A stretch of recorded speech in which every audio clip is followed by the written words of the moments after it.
Энэ хүүхд тасрах үйлчилгээний тухай хуулийн төсөл ороод ирэхээр би энэ боловсролын нэгдсэн бодлого алдагдж гэнэ үгүй юу гэдэг дээр л тодруулж асуух гэдэг. Яасал цэцэрлэг сургууль гэд дараагийн одоо ихтэйд сургууль коллеж гэдэг ингэ явдаг энэ шатны одоо боловсролын тогтолцоо бий болж ирсэн. Тэгэхээр 2-5 настай хүүхэд дээр энэ хүүхэд арах үйлчилгээний тухай хуулийн төслийг одоо бид нар хэлцэх хэсгийг оруулаад ирж байна л. Яг яасал цэцэрлэгээс энэ юугаараа ялгагдах юм? Анх тогтсон тэр цэцэрлэгийнхаа тогтолцоогоор явхад тэр нь дараа нь нэг сургуультайгаа залгаад сургуулийн өмнөх боловсрол дараах сургуулийн одоо боловсрол гэдэг ингээ явчих болдоггүй юм уу гэдэг одоо гол асуулт байгаа юм л да. Юугаараа ялгагдах юм бэ? Эндээс харахаар улсын төсөв дээрээс нэг 60 тэрбум төгрөг гарахаар тавьсан байж зөвхөн хууль батлагдвал тэгээ 60 тэрбум төгрөгөөр одоо бид нар цэцэрлэг яасал барьж байгуулах энэ чиглэл рүү нь явахаар юу нь болохгүй байгаа юм. Адилхан л бүх төрлийн зарлуудыг гаргаж байгаа юм бол улсын төсөв дээрээ тавиад цэцэрлэгийнхаа хүчин чадлуудыг нэмээд ингээ явах юм бол энэ шаардлагагүй юм биш үү? Дээр нь төр зүрийн асуудлыг шийдэх гэж байгаа бид нар нөгөө боловсролынхаа тогтолцоонд гажиг суулгах юм шүү.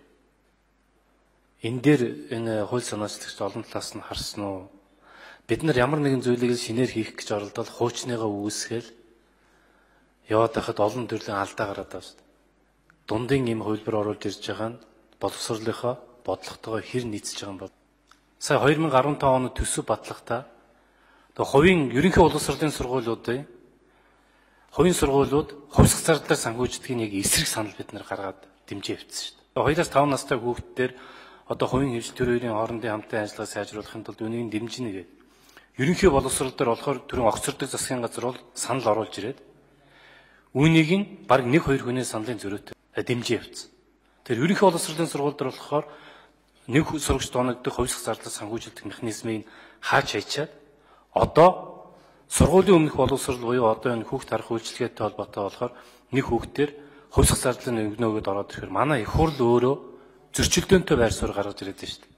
Тэр дунд сургуулийн хувьсгал зардлыг сая төсөв хэлцэхэд хасахаар ийм тогтоол гаргаад өгсөн л дээ. Одоо хувийн цэцэрлэг болохоор өмчийн хэлбэр ялгуурлахгүй хувьсгал зардлын 100% өгнө гэж байгаа мó. Их хурлын бодлого яагаад ингэж өөрчлөгдөд байгаа л гэж юм л да. Хоёр өөр стандарт яваад ирнэ гэж. Бацагт шүү. Хувийн одоо хөвчлийн сургуулиудын хувьсгал зардлыг хасна гэдэг санал явж байгаад хасагдаагүй шүү дээ. Хасагдаагүй. Хасцсан уу? Дэмжигдсэн.